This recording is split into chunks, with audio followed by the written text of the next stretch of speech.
welcome back to another episode of the Boropolis Podcast. We are back after the international break, back with Chris Wilder's Boro Boys. And as always, I'm joined with Nathan. Nathan, how was the international break and how have you been?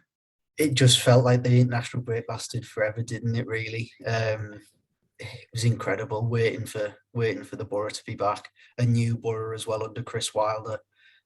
Those 2 weeks felt like 2 years almost, but yeah, I'm sure we were all enthused with the game on Saturday. Yeah, it was one of them where during the international break, of course, it always feels like a bit of a slug, doesn't it? Them 2 weeks where you're just waiting for proper football. I'm the biggest hypocrite because during the Euros I was all over the England bandwagon, but fair weather England fan, I'll happily admit that. But yes, especially with Chris Wilder at the helm now, of course, we were all very excited for Saturday and really just waiting for that team news to come out at 2:00, which of course it did. We were all expecting his traditional five at the back, and of course that's what he delivered really. So Nathan, with the team that was announced, a few injuries and a few, I wouldn't say surprise selections, but a few tweaks in position for certain members of the team. Were you happy with the team that you saw? Yeah, I was really. I thought it's probably what we expected in terms of the way that we thought the team had set up. But the personnel, of course, isn't quite what Chris Wilder will want yet. The back three was a bit makeshift with McNair in there. I think we expect McNair is going to be one of the mainstays and the main components of this Wilder team. But the other two, Bamba in the middle and Lee Peltier as the other centre half. Mark Bowler back in the side was good to see as well. Of course, we've got a lot of these players coming back from injuries now, which is very good for us and will help us throughout this run through winter now, which will be unforgiving as the championship is really. Right wing back, Isaiah Jones in there. I think we are crying out for a right wing back, aren't we? And it's just that we have to shoehorn someone in there, and Jones was that man on Saturday. Midfielders, I was completely fine with that. Johnny Howson sitting in the Ollie Norwood role that Norwood played for Wilder at Sheffield United, with Tab and Crooks further forward, which he said that Tab would be playing in his usual position, and that left-sided centre midfield role suited him, I felt. And then, of course, Watmore and Sparrow up front, which I don't think anyone can have any complaints about those two. So, yeah, I was very, very pleased with it, really. Yeah, we've seen Chris Wilder in the build-up to the game and even after the game yesterday keep on referring to having round pegs and round holes, and especially just touching on that midfield. It felt like for the first time this season, I think you'll probably agree, it was more balanced. It felt like there was the right mix of, you know, the combative midfielder, as you say, in that Ollie Norwood role with Johnny Howson. And I thought Johnny Howson had one of his better games this season, actually, yesterday. And of course, obviously the license for Tav and Matt Crooks to get forward as well. It was just nice to see, really, a more balanced midfield and one that, to be honest, created a lot. And I think we'll see a lot more of that going forward with this Wilder team, and the emphasis and the importance of the two either side of the sitter in that team. So yeah, it was definitely nice to see, as I say, that balance. And, you know, just quickly touching on the right wing back role as well, as you say, we are crying out for a right wing back. I don't think Isaiah Jones done a bad job yesterday, but yeah, I think that is one specialist position that we are definitely in need of for January. So on at the action, Nathan. Of course, we had just seen Chris Wilder come onto the pitch. He got one hell of a reception. And then pretty much immediately, it must have only been around 15 seconds, Andras Sparrow threw on goal. And straight away, I'm thinking, wow, this could be an absolutely excellent start. I think it was Daniel Bollard that made the challenge. But, I mean, do you think Sparrow could have done better, got his shot off earlier, perhaps? Yeah, I think if my mind tricks me, I know you were busy yesterday with your commentary, but I'm sure it was Watmore that went through after 10 seconds. Oh, well, that just goes to show how successful I was. I was adamant it was Sparrow there, but I think I remember. But Bialkowski made do the you know what save. chance I'm getting confused with? Sparrow. In fact, it was definitely Watmore because I've got the picture in my head now. You've made me look silly there, Nathan, but I'll give you for that. Yeah, I think the excitement of just being back at the Riverside must have got to my head there. And then in the commentary, I definitely said the right player, but yeah. Back onto the chance. It was Watmore that went through, and I'm getting confused with the Sparrow chance where he actually forced Bialkowski into a save. Very similar positions, and they weren't long after each other. So yeah, I apologise for that. But exactly. It's amazing. What I should have said was, do you think Duncan Watmore should have took his chance? On his left foot, I wasn't really confident with him going through, but it's a big chance, especially given the time of the game. 10 seconds in, you have the chance to put us 1-0 up, but it kind of set the tone for us, really, creating chances in that opening half an hour. Plenty more came after that, as you say. We're getting mixed up already with Sparrow and what more chances, which proves how many chances we had in the game. In that opening half hour, really, we were dominant, and looking back, it's a shame that we didn't fire 3 in the first half hour, really, because they were all very big chances that we had with Watmore. Sparrow had 2 good chances where, as you say, Ballard made a good challenge and then forced Bialkowski into a save where I think Crooks got put in and laid it off for him, for Sparrow. But yeah, those are 3 that I remember off the top of my head. And then, of course, the goal came, which was a bit of a funny goal, really, to see, with Watmore making, I'm sure it was Sean Hutchinson, sit down and have a lie down on the Riverside turf before putting the ball across, and Crooks nods in 1-0 up. Yeah, well, do you know what? It's actually my turn to correct you there, because I know for a fact, because I've watched the goal back a few times, it was Ballard. So we want to there, Nathan. But yeah, as you say, he did manage to sit Ballard down, and it was some great footwork. We've seen all first half, Duncan Watmore running at that Millwall defence, and of course, it's not really their game sort of chase. It's more sort of headers and tackles, which they, pride themselves on. And of course, Duncan Watmore got to the byline, and I think really I don't know whether he was shooting or not, to be honest, but it took that deflection and sort of looped over Bialkowski's goal, and Matt Crooks was never really going to miss from that range, was he?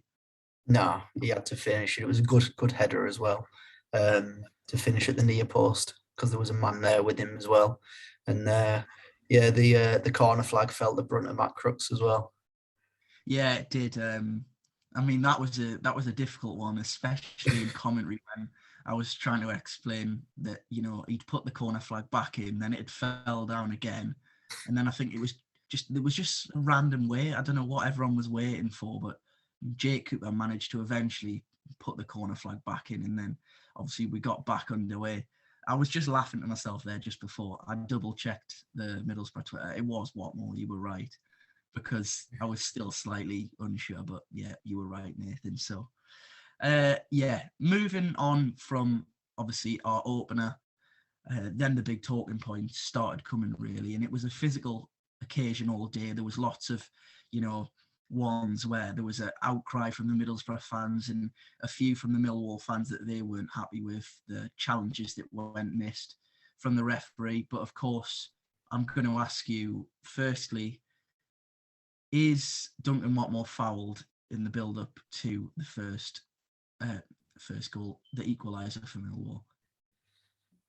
For me, I didn't think he was. I know that the linesman over there has flagged, but the referee does have the power to overrule the linesman's decision, and I think really does get that one right. I don't think that there's any real contact on Watmore, maybe an arm across him, but he's not pulled back. I don't think he's tripped either. But the fact that the referees waved that one away doesn't help him with the the moment of madness when Millwall then have possession of the ball. Bennett punches McNair in the face. I think that's just the way to put it across, really. It's a smash in the face by Bennett with his forearm into McNair's face. And the ball just bobbles around for a couple of seconds, and we find it in the back of our net through Bamba. So, yeah, just crazy incident that. Yeah, I think with the Watmore one, just going back to that, I think there is slight contact on the replay. I've watched it back. And to be honest, I think the referee gets it right. I know the linesman flags, of course, but I think it's one of them where Duncan Watmore's thrown his arms up in the air, and the fact that he's been so theatrical has probably gone against him, to be honest. And then, of course, I mean, Chris Wilder said in his post-match press conference, he described it as a forearm smash. And I think he was right, to be honest. I mean, poor Paddy McNair, not long before that, he'd already busted his eye open. I think it was Benik Afobe and him that went up for the ball, and he got a right smash in the dish, and had plenty of blood coming from the top of his eye. So yeah, poor Paddy McNair. But as you say, I mean, we briefly spoke about it before we started recording, and I said to you, if Mason Bennett goes up to Paddy McNair in the street and does that, he's facing jail time, to be honest. Because as you say, he's quite literally just smashed him in the nose. And yeah, it was a bizarre decision. I don't know how the linesman on the other side or the referee hasn't spotted that. I'm just not quite sure what the referee's thinking there. Well, I think you've got to look at the fact that if Bennett doesn't smash him in the face and McNair doesn't go down, Bennett doesn't have the run in behind that he eventually makes. Of course, McNair could be concussed as well. It is a head/facial injury, so the referee possibly should stop play for that as well. If that's looked upon, then I'd love to know what the referee's report will be on Monday morning. But just looking back, it's an outrageous decision. But how many times have we been on the end of these decisions in the last year or so, really? The officiating in the Championship is unbelievable. And just looking at Quest, EFL on Quest for Saturday's games, just in 3 Championship games, ours with the McNair forearm, Swansea, there was loads of dubious penalty claims in that one as well. And Hull, the ball's gone miles out of play and they score against Birmingham.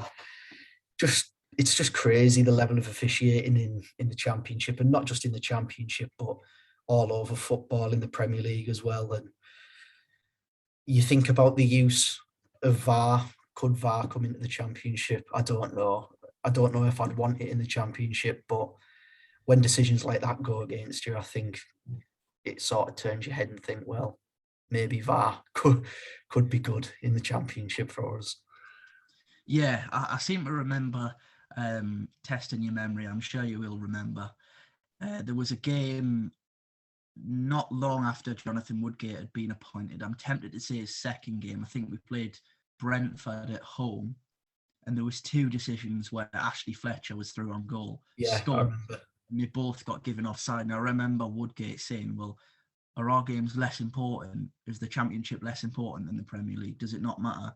And it does raise the question, of course, there is the obvious, reason because of finances, because as the EFL, obviously with the Championship, League One and League Two, it would, potentially raise concerns as to how certain clubs may be able to install it and afford to install the technology. But, when you look at some of the players in the Championship and some of the transfer fees, there's big wages. There's, Mitrovic and Harry Wilson going for 15 million apiece. And you think, when you're spending that sort of money, the Championship definitely, and probably League One as well, is at a level now where you've got to have clarity on these decisions. Because again, yesterday, it just feels like, and we'll speak about it in depth, I'm sure, after we've finished talking about this decision, we had chances to win the game ourselves, but at the end of the day, if that goal is rightfully ruled out, we win the game. Yeah, And it's frustrating, and I don't want to run the risk of sounding like Neil Warnock here, but as you say, the referee's report is probably going to be on Chris Wilder's desk come Monday morning, and it'll say, yeah, the decision was wrong. But I mean, what good is that to anyone once the decision's been made? yeah, it's a decision that goes against us. But as you say, we've spoken about the chances that we had prior to our goal, prior to the equaliser, sorry, and there's no doubt that we should have been in and out of sight prior to this equaliser. We should be dusting ourselves off and just thinking, well, the game's done now. We've had our chances, put 3 or 4 past them already, because we did have big chances to kill that game within half an hour. And again, it's missed chances that have cost Middlesbrough. Yeah, it was again a case of, we had the chances, or more so, in fact, I do feel we created more yesterday, and obviously that is the early signs of the impact that Chris Wilder has had. But sort of typical Boro, really, and it's never nice to use that phrase, but it always seems like we make hard work of it. We never, go 2-0 up and that sort of, you feel like, yeah, we've got the job done already. It's always a case of we might score early, but you're going to have to wait until the second half to just make sure of it. Yeah. The game against Barnsley, I think it was, springs to mind, where we scored early on and then had to wait until, the final 10, 15 minutes to put the game to bed. So, yeah, of course, it was nice to see us creating more, but of course we would have liked to have seen us be more crucial.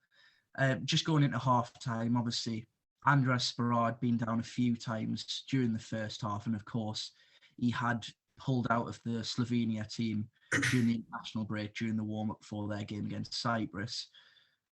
It was, I think, a rolled ankle, which Wilder said might be a recurrence of the problem that he had in that warm-up. But for me, I think that affected us in the second half, and we really did miss Sparrow. Yeah, I thought he's going to be a big player for us under Wilder, really. I think he's good at, we know everything he's good at, holding the ball up, spinning in behind, his movements, unbelievable. And you just hope that he starts finishing the chances that he received.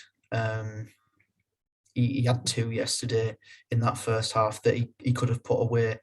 And I think when he gets one, he will go on a run. I think with Watmore next to him, also running off him and creating more space for each other, I think that the goals will come between the pairing. And yeah, hopefully it is very fruitful for the pair of them. Yeah, as you say, hopefully Sparrow does get that goal and hopefully he can go on a run, and I have no doubts with a player of his quality that he could do. Just for that first sort of period of the second half, I don't know how you felt about that. Yeah, I felt like Millwall killed the game, really. There were time wasting a bit on throw-ins and trying to edge the way up the touchline a little bit further than usual, getting told to move back by the referee. In midfield, George Saville loved a dive yesterday, just going down easy, earning just daft free kicks to give away for arms in the back, really. And yeah, they did really well at killing the game.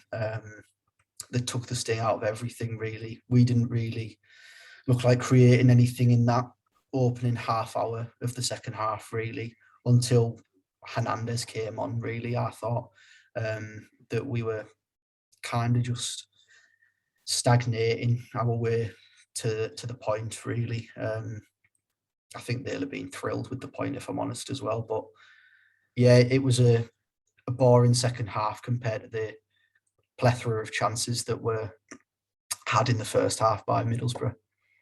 Yeah, I think you're right there. Obviously, with the introduction of Hernandez, that was the real first sign of life in the second half, to be honest. And every time he got the ball, he looked to be his fullback. And to be honest, he did quite a few times. But as you say, I think, Millwall killed the game, of course. They were taking that extra little sort of second or so just to take the throw-ins and really just I think they were happy with the point, and I think their substitution showed that. They took Benik Afobe off, who I thought was a real sort of thorn in our side all day. He managed to, really put himself about and cause our defenders problems.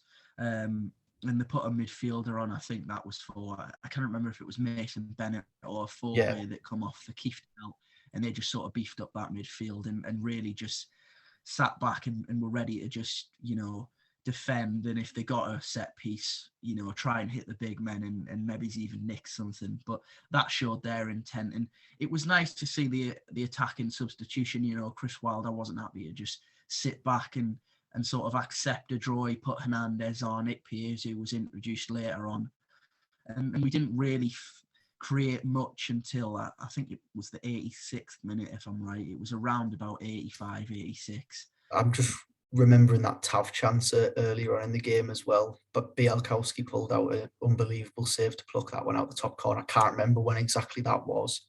Yeah, I think it was about 10 or so minutes into the second half. It wasn't so much a chance, it was more Tav excellence, wasn't it? I mean, he cut inside on that left foot and hit an absolute worldie, to be honest. It looked in all day, and as you say, Bielkowski produced a fantastic save more than anything.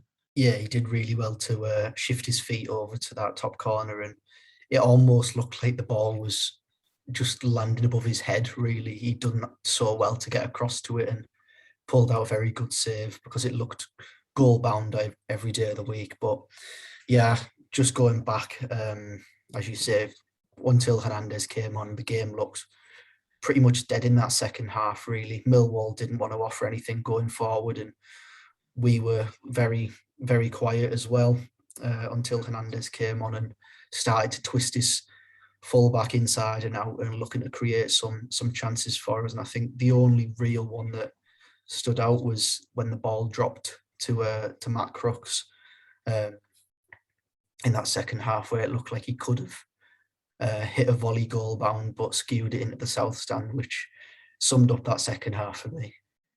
Yeah, it did, and it was, as I said slightly earlier, it was Nick Piers' header that felt with him, and to be honest, you couldn't have really picked anyone else on the pitch that you would have rather have it fallen. That header, of course, earlier on in the game, took Matt Crooks to our top scorer for the season, and you had confidence that he'd at least work the goalkeeper, but he just got it all wrong. And as you say, it pretty much summed up the second half, really. But overall, Nathan, just before we touch on one or two individuals, a fair result, do you feel, or were you walking away from the roadside yesterday sort of feeling a little bit upset that we hadn't managed to get all the 3 points? Looking at that first half, I think you can't be anything else but upset, really. We created an unbelievable amount of chances and good chances at that as well. But we should be putting some of those chances away, and hopefully in the coming weeks that'll come for us, and those chances will start hitting the back of the net and we'll be on our way. But yeah, for now, I think a point isn't the worst result. I think it's one of those where if you can't win, don't lose. And that was just our performance yesterday, really. Yeah, so just finishing up on the Millwall game, of course, there was just one individual in particular that I want to touch on. And, we, especially this season, have spoke a lot about him, a lot on his impact. And yesterday, I thought he really showed up and showed what he could offer for Chris Wilder going forward in a more central position. And of course, that is Marcus Tavernier. For me, in the second half particularly, I think he probably won himself man of the match. Yeah, I think Duncan Watmore was great in the first half, but sort of faded in the second. But Tav, all afternoon, made things happen, of course. We saw his work rate, as we always do. But it felt like he was trying yesterday to just keep things a little bit more simple and not overcomplicated and take that extra touch. When he could pass it, he did. And as we say, there was a few times where he troubled Bielkowski. And I think just in terms of moving forward, that role, and I think we called it the John Fleck role in that 3 for Sheffield United, and that little bit of license to go forward just to the left of the holding midfielder, I think he could really flourish in that role. I'd just be interested to hear your thoughts on his performance yesterday. Yeah, I thought he was excellent yesterday. I'd have given man of the match out of everyone on the pitch. I thought he was the best player on the pitch on the day. Playing good triangles with the centre forward who was on that side, and Mark Bowler down that left hand side as well. He looked to create, looked like he had the beating of the defenders in front of him down that side in the first half, particularly, which was in front of me sitting in the west stand. I thought he was absolutely brilliant. I think everyone talks about his work rate. Everyone knows how good his work rate is, and in the second half, particularly, one recovery run that stood out was he absolutely busting a gut. You could see in his face that he was busting a gut to get back, and he won the ball, flicked it past, I can't remember who it was, Millwall midfielder, and just played a nice simple pass into, I think it was Jones at the time. But he was fantastic yesterday, Tavernier, and long may that continue. Playing in a better role for him, I think. He does have the license to get forward a lot. It's not completely and utterly central, of course. He does opt to be on that left-hand side more often than not, with Crooks operating on the right and Howson directing traffic in the middle. But yeah, I thought he was outstanding yesterday, and hopefully he just becomes a bit more consistent in those performances. And of course, his end product yesterday, he had two shots that stood out to me, and both of them on target, testing the goalkeeper, which is much better to see. But yeah, just consistent. Hopefully he continues that into the week and away at Huddersfield next weekend as well. Yeah, as you say, hopefully that consistency continues, because, if he does continue in the same sort of performance level as what he did yesterday, then I'm sure the goals and assists will come, and obviously we can eat a bit of humble pie, hopefully, and he proves us wrong and really adds to those stats that you'll probably be hoping for the rest of this season. So I think that's just about enough finishing up on the Millwall game. And it's my favourite time of the week, Nathan, recording this podcast. It's what I look forward to. We have some listener questions. And first of all, we have one from Nick Beale. And he says, what should be our aim for the rest of the season? So Nathan, I'll pass this one to you to start off with. I think we spoke about it a lot in the last podcast, really, on our expectations now. Chris Wilder's come into this football club. I think we should be aiming to push into those playoff places, really. Chris Wilder's spoken in the last week and said that this league is wide open from the top three down, really. And I'd completely agree with him. I think if we saw it the other week with Boro, 3 wins took us into the playoffs, and then a few poor results in a row led us to mid-table, 15th place, about where we are now. So, I'd still hold the same belief that we should be pushing into those playoff places. And I think come January as well, when Wilder is expected to be backed in the transfer market and get some players that suit his system in through the door, I think that once things start sticking together nicely and his tactics are put across to the players and they understand their roles in this setup, I think that we will be able to do that, and we will be pushed into that top half come the second half of the season. Yeah, I'd echo everything that you've just said there, really, Nathan. I think the league, apart from really the top two, and I mean, even Bournemouth were beaten this morning at this time of recording, apart from Fulham, really, and Bournemouth, of course, it's only one defeat, but anywhere down from third place really looks achievable, even at this stage of the season. That sort of gap between third all the way even below us, really, and we're not even in the top half. I think we currently sit 14th. I think that's right. Any team out of those, out of that pack, really, if the string wins together, could quite easily get themselves in then. And we saw it earlier on this season, we put 3 wins together and found ourselves 6th. And the first sort of part of this season we weren't impressive. It just so happened that we won 3 games on the bounce, and that propelled us up there. So yeah, just echoing what you say, Nathan, there, I think the aim for the rest of the season has to be to put some wins together and really try and get us into the playoff picture. So next question is an interesting one, actually, and it comes from Steve McDonald. Not the Coronation Street, I'm tempted to say. Coronation Street character. I don't think it is the Steve McDonald. But he asks, is Samia Obi still alive? And could you give me some proof? Because he thinks he's in hiding. I mean, Nathan, have you seen Samia Obi about? Because I know a lot of Middlesbrough fans are quite curious as to where he is, to be honest. Yeah, it's a mysterious case of Sammy Amiobi, really, isn't it? Signed him in the summer under Neil Warnock, and ever since the photo of him with the shirt, I'm sure he must have been locked inside a cupboard at Rockcliffe or something by accident, because he's not been seen since. He hasn't been seen in any training photos or in any match day squad from pre-season onwards. So it's amazing. Who knows if he's even a footballer or a real person? We don't even know at this point. But yeah, it's such a strange issue, really. Amiobi said to be injured, and there's no timescale set on his injury. Chris Wilder said he'll be out in the long-term injuries in our injury list that he listed on Friday, I want to say. But yeah, who knows where Sammy Amiobi is and if he'll ever be in a match day squad this season.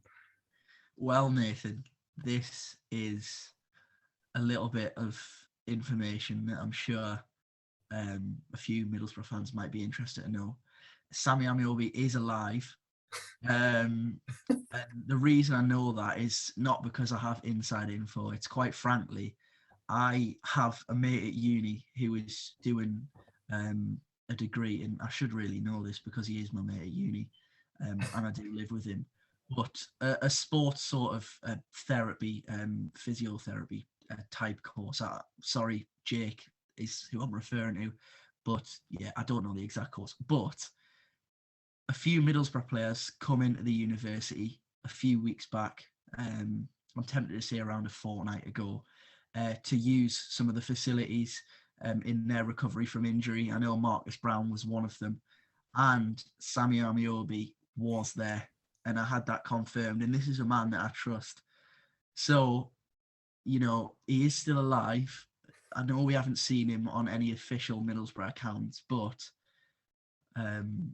yeah, he's alive, and that's the main thing, because we haven't seen him, have we? And, we're all hoping that we get to see him. That seems to be the first step before he actually makes his way into the first team squad. But it would just be nice to see him and just have that confirmation that he's okay. But yes, Sammy Amiobi is alive from my information.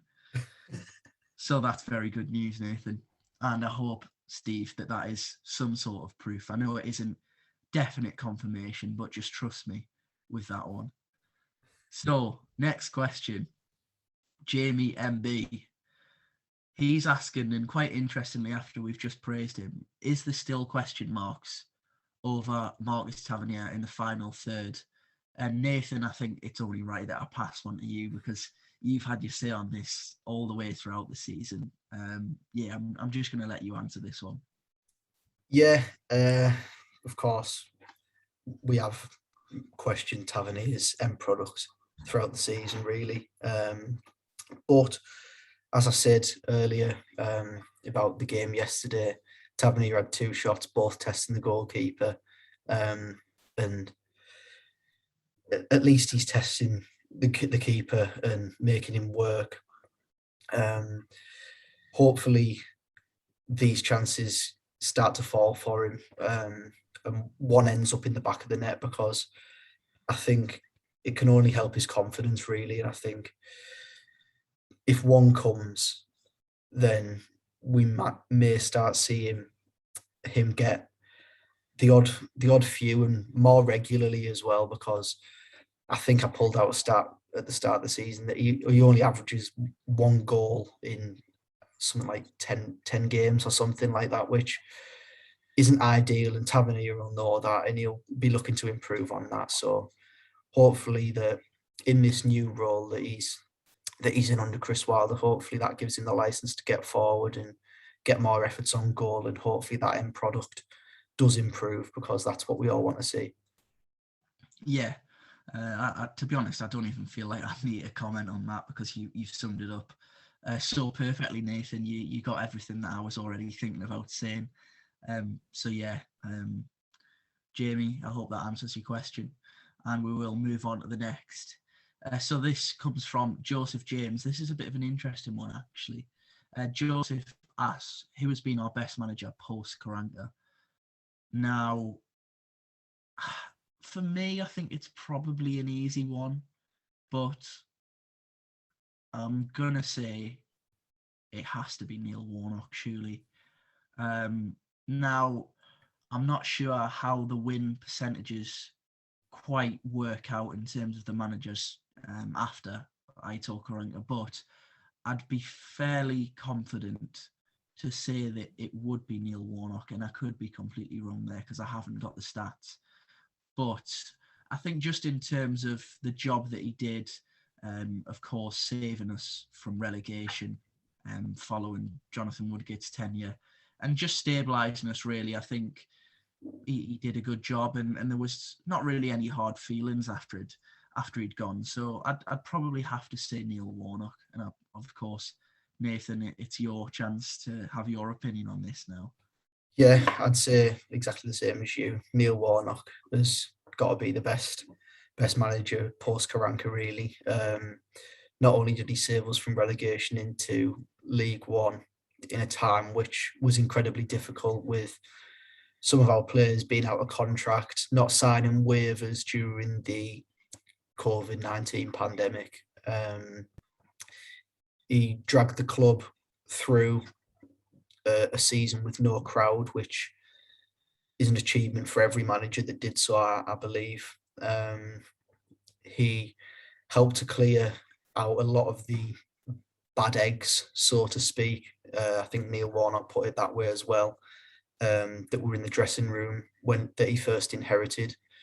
And I think looking at the squad now compared to the one that he inherited, it's streets above that, really. I think we've got players now that just suit a style, and players that are just all-round better footballers and better characters to have, and a more enjoyable team to watch as well, than the one that was under Jonathan Woodgate.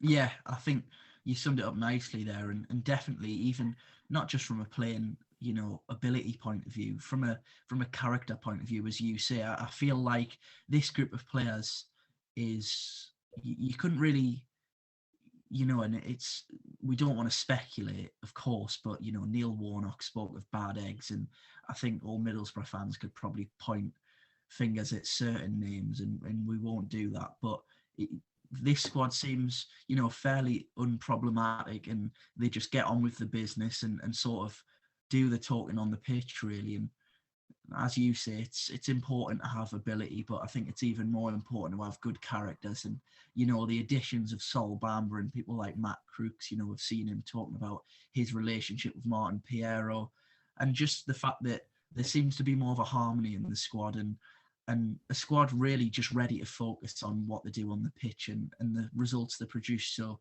yeah, I think that's very important from the job that Neil Warnock did do.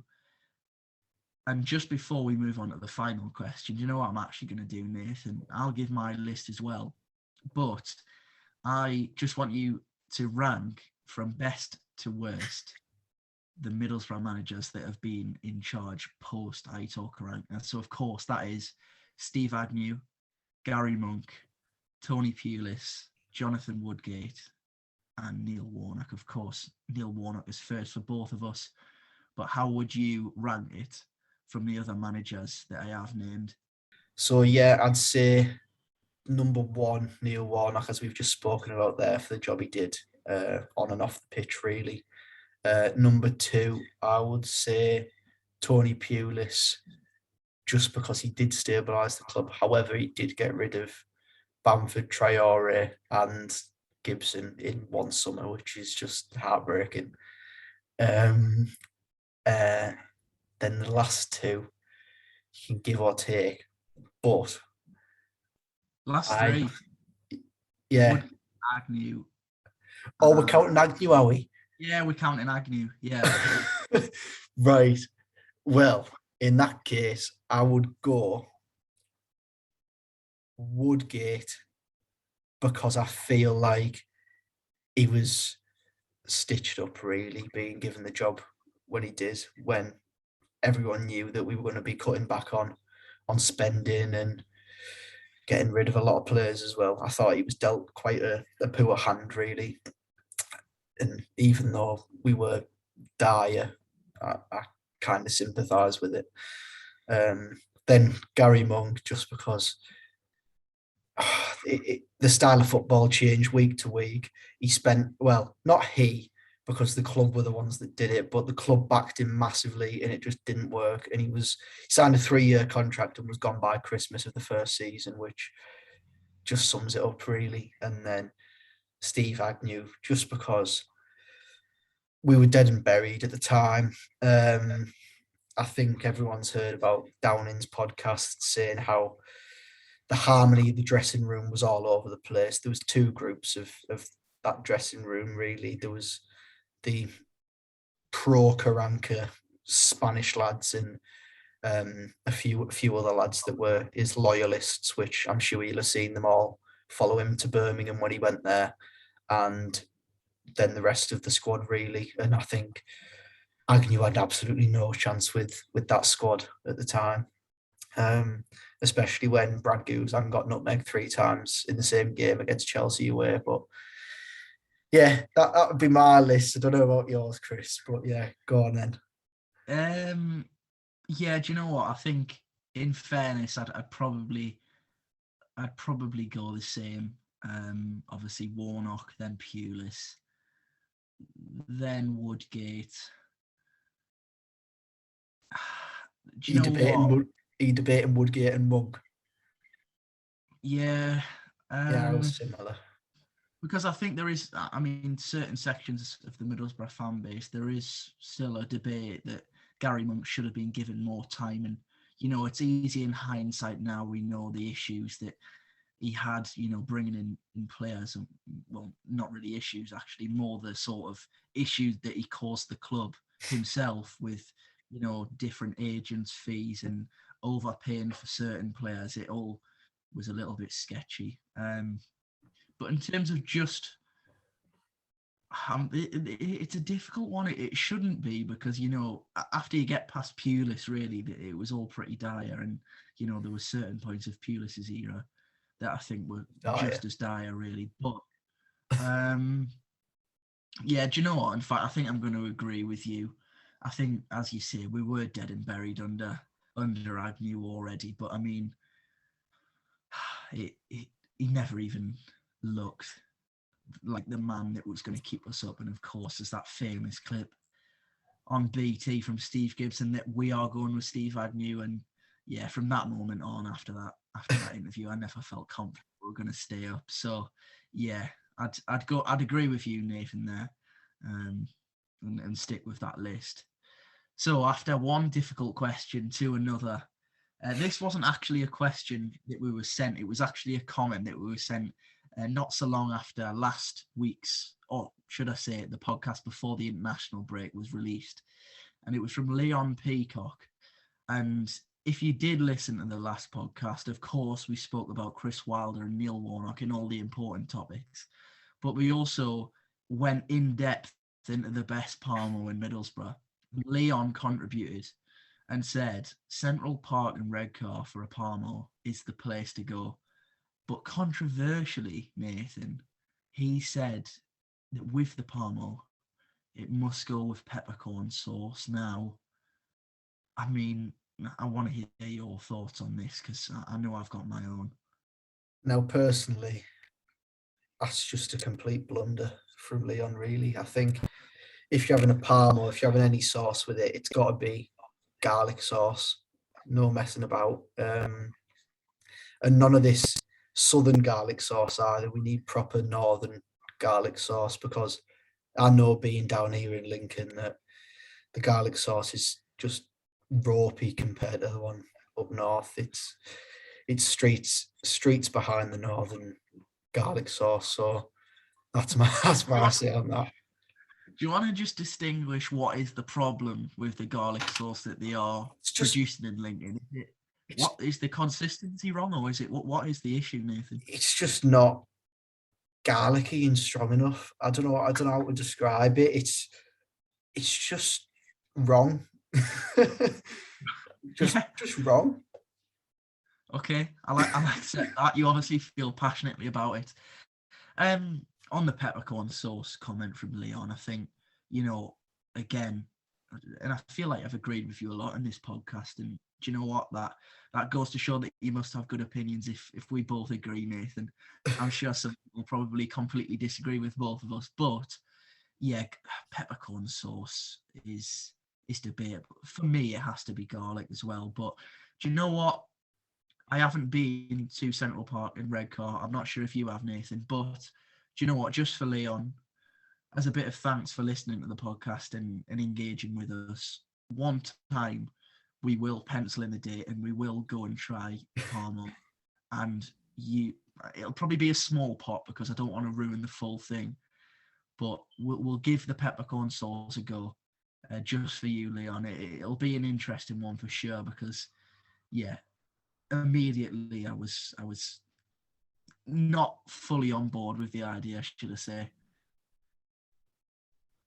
Nathan's back. We haven't sorted with the Wi-Fi. You just briefly paused there, but I was still talking about the Parmos and the peppercorn sauce issue. So Nathan, yeah, I'm sure YouTube viewers will enjoy a nice still of your face. But yeah, I managed to hold it together whilst you were on pause. You are back now, though. Yes, I'm sure that me and Chris will have to get ourselves over to Redcar by the seaside and have a Parmo from Central Park over there. I'm not quite sure on the peppercorn sauce. Like, I might have to give it a try, but yeah, I'm not too sure. Yeah, and that wraps up our expert analysis from these questions. I'm sure everyone tunes in every week just to hear our thoughts on Parmos now. Forget the football, forget the Chris Wilder regime. Everyone's skipping to this part of the podcast. And to be honest, I wouldn't blame. It is such a difficult topic to go into, and we do manage it every week. Who knows, next week we might be debating the pies that are on the side or going more in depth on Parmos. Who knows? We really tackle the tough hitting issues, don't we, on this podcast, Nathan? Yeah, we absolutely batter through them. As I said, this is the place to be. Yeah, of course. So moving on from the questions, and thank you as always for contributing and engaging with us. We have a week of football ahead.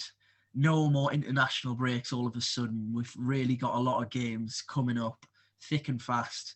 And of course, the first one comes on Tuesday night. Middlesbrough at home again, and Preston are the visitors. Now, Preston currently sit 16th, 2 points behind Boro in the table, and come into this game off the back of a home defeat from Cardiff. Nathan, are you looking at this game and thinking it's a perfect opportunity for Chris Wilder to get his first victory? Yeah, I think anyone that says otherwise is lying, really. I think Preston are just one of those sides that, of course, can turn sides over in the division. They did so at Bournemouth the other week, ending Bournemouth's unbeaten run in the division. But they're one of those sides that are just really hot and cold. And if you catch them on one of their bad days, they are really poor, really. I don't think they're really in any danger of going down, but they're certainly not going to be pulling up many trees in the Championship. And that's why I think that Boro best try and get at these again, similar to that first half display against Millwall on Saturday. I think if we create chances, hopefully we just begin to start putting them away and get the game put to bed as soon as possible, really.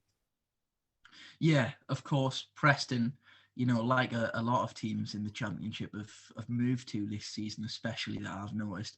They also play a back five, of course, which matches up with the formation that we'll be playing, of course, under Chris Wilder. And, their main threat really is Reece Jakobsen. I hope I've pronounced that correctly. I'm not sure if I have. But he's already notched quite an impressive 11 goals this season and stands at 6'2". He's going to pose a physical threat, an aerial threat, of course. And, 11 goals is by no means an easy sort of challenge in the Championship. So credit to the Preston forward for that. I mean, I think he's their main threat, really, Nathan.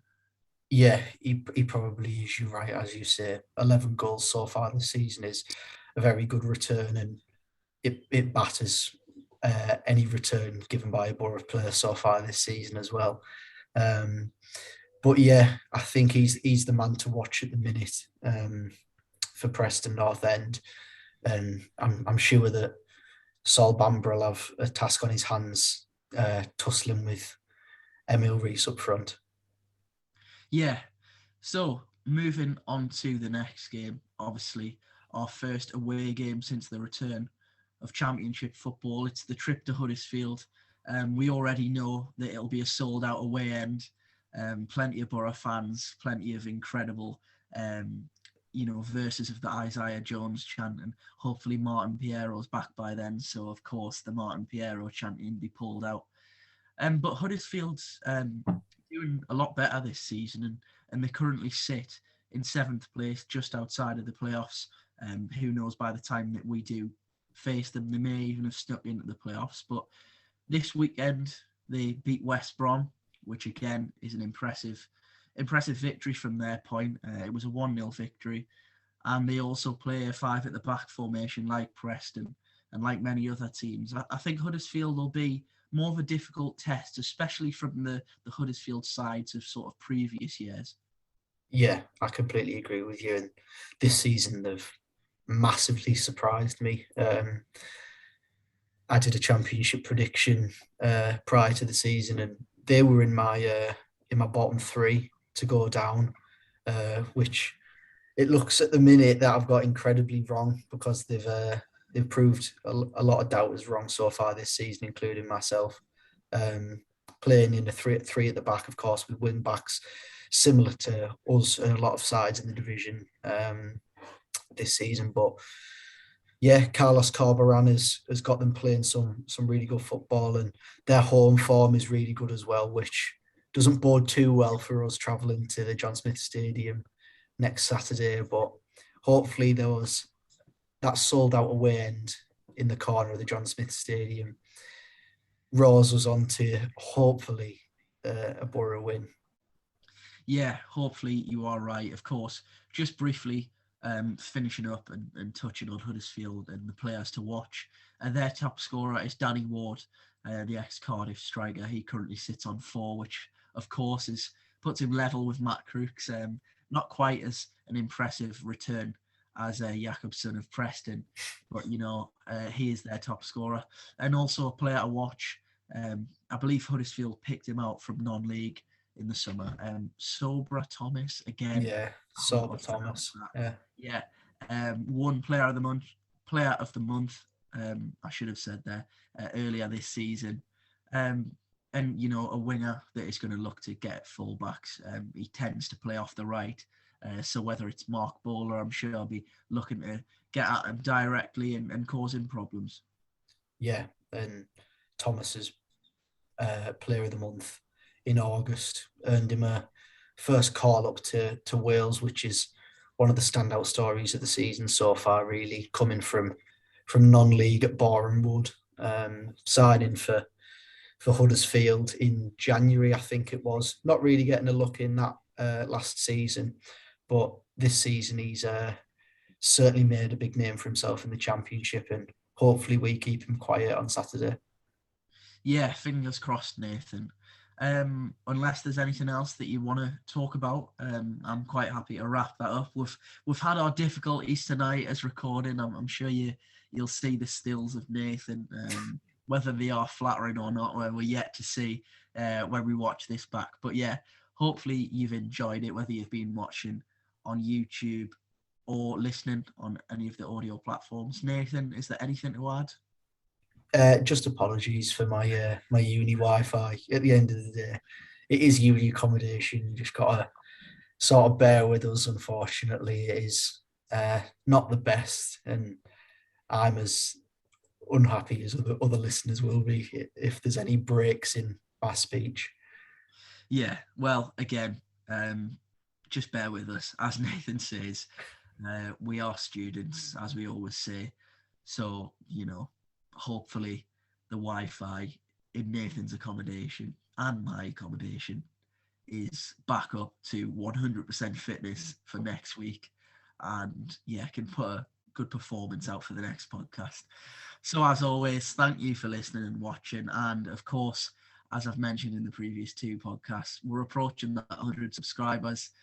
It's not the biggest, but it would mean a lot to us if you do subscribe. Of course, it means that you see our videos as soon as they are posted on YouTube and on audio platforms. Make sure to leave a review and listen in to the Boropolis Podcast. So from me and Nathan, thank you for listening and watching for another week, and we will see you again soon.